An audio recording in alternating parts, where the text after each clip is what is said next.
I, 21 male, live with my older sister, 23, and my two younger sisters, nearly adult and teen. My older sister currently has legal custody over our two younger sisters, and at one point even had legal custody over me when I was still a kid. She gained custody of us all when she became 19 because our mom was a mess. My mom is going through end-stage renal kidney failure, assumingly because all of those years of not taking care of herself caught up to her. When she first started going to dialysis about 5 months ago, she put me down as her emergency contact, and at first I just sucked it up and dealt with it because she doesn't have anyone else in this part of the country. My older sister doesn't talk to her for reasons you can imagine. However, yesterday when the clinic contacted me and I had to pick her up, I informed her that she needed to put someone else down because I won't be answering those calls anymore after she had her family members leave threatening messages to my older sister. Naturally, this made her angry and she started asking why I didn't love her anymore and when I stopped loving her. So I told her the exact moment I stopped loving her and respecting her was when I was 13. I just entered high school. I was big into football and the coach then was brutal. He made us practice twice a day at 5 a.m. and after school. I told her how I woke up one morning and she was passed out on the couch, and my older sister, only 15 at the time, was freaking out because we had no food. We never had any food. She was freaking out, thinking I would pass out from all that practice and barely eating. I tried to assure her that I'd be fine, but then she went into the kitchen and grabbed the only things we had, which were 2 days old, almost burnt rice, salt, a can of green beans, and half a chicken breast, and made our siblings and me an entire fried rice meal. She made sure I ate that morning. She had to stay home from school that day, like most days, to send younger sisters off to school and be there to pick them up. So when I got home from that day, my sister was in the kitchen cooking dinner, and there were some groceries in the fridge that she brought with the money she got from selling the rings our grandma gave her. All the while, Mom remained passed out on the couch. I told her that's when all love and respect for her vanished. She cried and told me that I was evil. I'm having a moral conflict because I wonder if I should have been softer with her. Am I the idiot? Edit, my dad passed away when I was a little kid, so he was really no better than my mom. Not the idiot, you aren't evil. Your mother's neglect was. And now she has her family members leave threatening messages to your older sister, the one who raised her kids. Time to go no contact with your mother and these family members. Also, OP, I know there's some pressure because she's dying, but she left your life and role as a parent a long time ago. Do not feel the guilt of any sort for cutting contact at this time. You can continue to make peace with her role in your life on your own. You do not need to subject yourself to more of it. Release yourself from that responsibility. Holy cow, you owe her nothing for how she treated you and your sisters. She doesn't get the love and respect of being a mom if she doesn't do the bare minimum of what a mom is supposed to do. Good job on setting your boundaries and not letting her guilt you. You also have a lot of resentment. Write a letter to your mom and your late dad with all your feelings in it and then burn it for catharsis.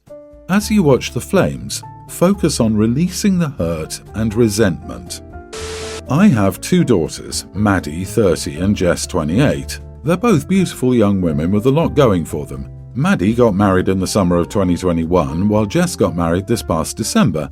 Maddie always wanted to have a traditional large wedding with the whole extended family and a big reception. She ended up having about 150 guests attend and it was a blast. Jess, however, always wanted something more low-key, which suited her personality better. She doesn't love being the center of attention and often says that spending a ton of money on one day is unreasonable, which is fair.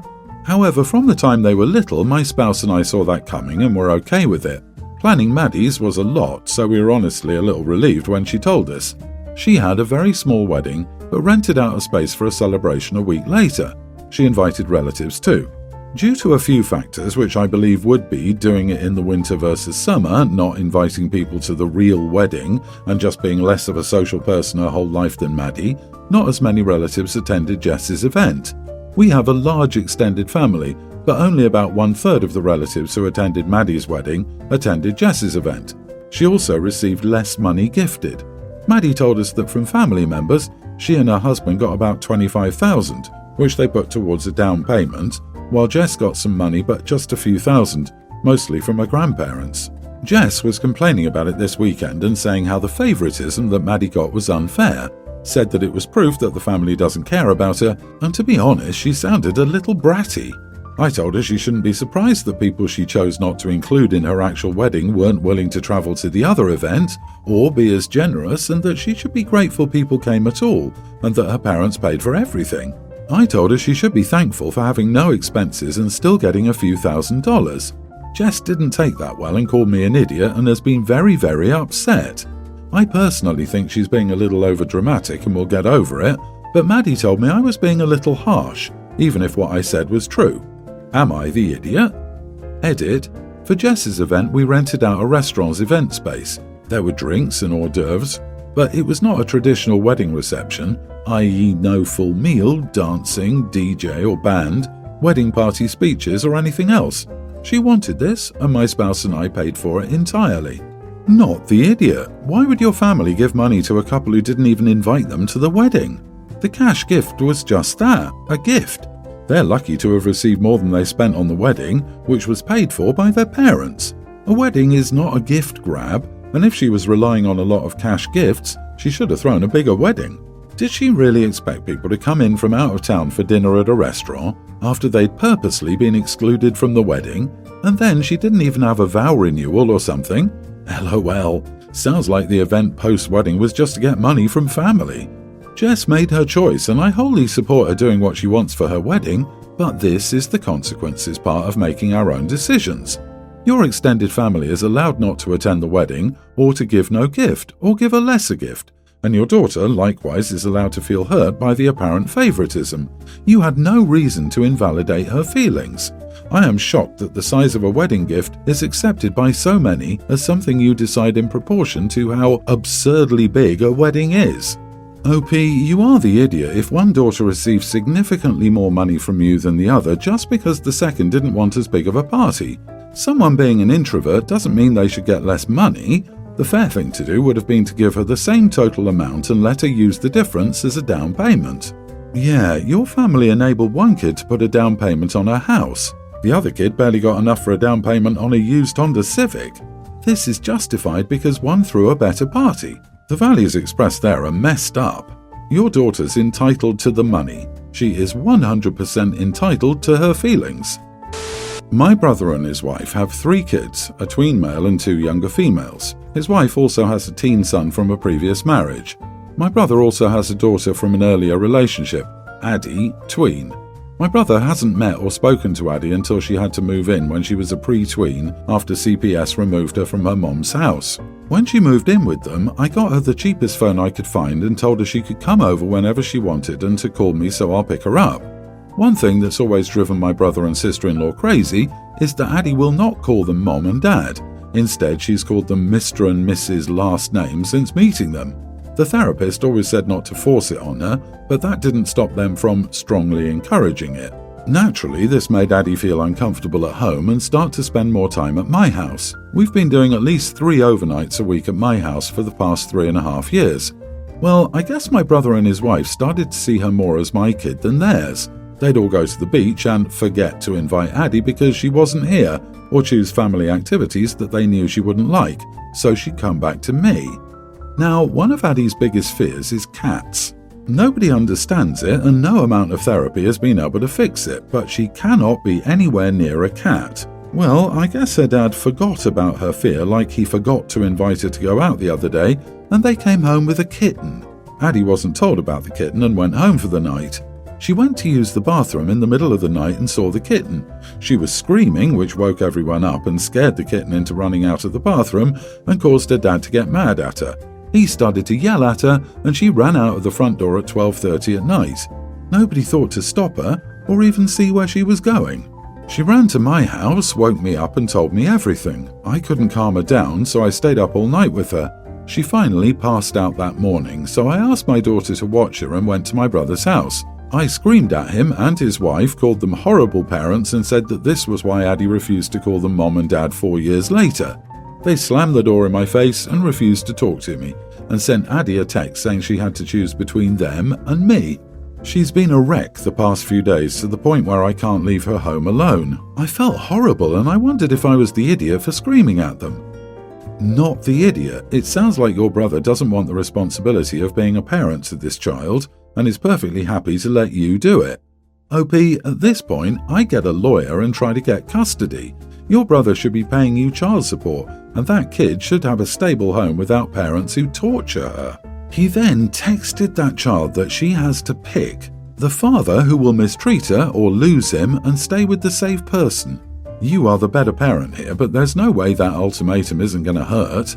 Either it's a lie or he doesn't care about his kid. It's clear neither he nor his wife wants to help her heal. They want to ignore it and have Addie play pretend with them to be one big happy family. Nothing here shows they have Addie's best interests at heart. I agree, now might be the time to get authorities or lawyers involved to try and get full guardianship. My 30 female husband has a 23-year-old daughter. Recently, she stopped living with her roommates to get an apartment with her 30-year-old unemployed boyfriend, who she had been seeing for 6 months prior to that. I told her dad he needed to talk to her before she moved in with him because the whole relationship was a walking red flag and it was going to blow up. So he did, she didn't want to hear it. Whatever, not my problem, she's an adult. I will mention here that she had lived with us before when she got into a tight spot, and over the years she has made it pretty obvious that she only likes me if she wants something. I've caught her bad-mouthing me to her family and friends on multiple occasions. Her dad and I have been together for 6 years. I owned a house when we met. I paid it off with the life insurance I got when I lost my first husband. Her dad and I are comfortable financially because of that. Anyways, the 30-year-old jobless boyfriend isn't working out, former roommates rented her out her old room, and she can't find anything she can afford on her own. She came by and hinted about living with us. I hinted at no. Now she's flat out asking to move in. I said absolutely not. Now she's saying her boyfriend is emotionally abusive to her and crying to her dad constantly. She's run to her family and said that I'm making her dad force her to stay in an abusive relationship. Her mom lives in another state and she doesn't want to go there to live with her. Am I the idiot? Not the idiot. If she's bad-mouthing you to others, she's disrespected you and is now just trying to use you again. Stand your ground. She's an adult and can live with her choices, both her living situation and how she's treated you. Frankly, she sounds like a nightmare.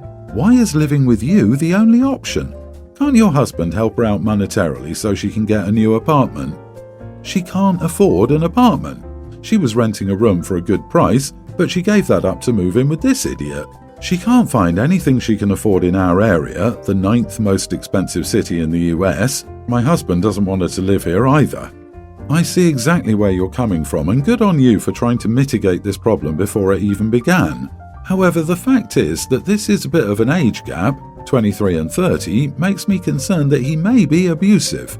Can you let her move in under certain conditions? She has, let's say, 90 days to find another place. She needs to respect certain rules, etc., etc. I'm just remembering being 33, and I also dated a guy in his 30s. We never lived together though, and he definitely took advantage of me financially. I ended up paying for a lot of stuff because he'd randomly quit every job he had because they disrespected him. It was exhausting, and I wasn't old enough to recognize how red those red flags were in the beginning. I disagree. If she really is in a difficult situation, either her dad help her financially or she can go live with her mom until she gets something better. But it's not like you helping her is the only solution. It looks like it's just the easier one for everyone except you, who will be the one making a compromise for her careless behavior. I, 30 female, am Greek and I was raised in the US. Even though I don't go back home frequently, I'm fluent in the language and speak it with my family. I have a preschool daughter with my wife, 27, who is originally Irish, but her family has lived in the US for generations. Obviously, she and her family speak English. She's picked up basic Greek from me over time and can speak it quite well. She also calls me mama, which is almost equivalent to the Greek version of the word. Our daughter has also picked up Greek from us, so in our own house, we switch between English and Greek. Everywhere else, I try to teach our daughter that only some understand Greek and that English should be the language she uses. She does that most of the time, but when she's excited, she usually switches back and forth between the two. My brother-in-law will turn 30 this year, so my wife wanted to throw him a birthday party. We invited her whole family to our beach house to celebrate him. Our daughter was, of course, excited about the whole trip and would sometimes speak Greek with either of us. My wife and I would correct her and move on. At breakfast, my mother-in-law asked our daughter to speak English multiple times, which was kind of weird. She later told my wife and me that our daughter speaking Greek all the time wasn't so great because she couldn't bond with her cousins the way she should, affecting the family dynamic. She didn't speak Greek all the time, she did it only occasionally, and we always corrected her. My wife and I explained that she was just a kid and that being bilingual creates these issues. Mother-in-law was later joined by my father-in-law, who said the exact same things. I was over it at this point and had to join a Zoom meeting with my team for work, so I just said, "Whoa, that almost hurt my feelings," in a joking, dramatic way in Greek. My wife laughed and I left. Apparently this hurt them so much. My wife and I agreed not to make a big deal out of it. However, over dinner, there was still a lot of awkwardness. I didn't talk much, and every time our daughter spoke Greek, we still told her to speak English. My mother-in-law called both my wife and me arrogant and entitled after we got back home, and it went into a whole family fight. Was I too much?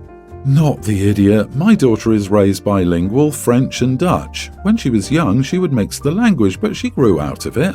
Mother-in-law has several issues. She can't understand what's being said in Greek, so she feels left out, and she has an unsatisfied curiosity about not knowing what is being said. Your daughter's cousins can bond with her regardless of language, and your daughter could teach them Greek. That's a great learning experience for kids. Please don't let your mother-in-law or father-in-law or any other person shame you for teaching another language to your child. Monolingual, usually English-speaking, in my observations, people tend to take offense far too often when this sort of thing occurs. Your daughter is young, and she's going to use any and all the words she can, and this is a good thing. Please encourage this. I will never understand folks who rally against this. I could have been bilingual at least. My mother is trilingual but refused to teach me. It did not end well. I'm sorry your mother-in-law and father-in-law don't appreciate how much your daughter is learning.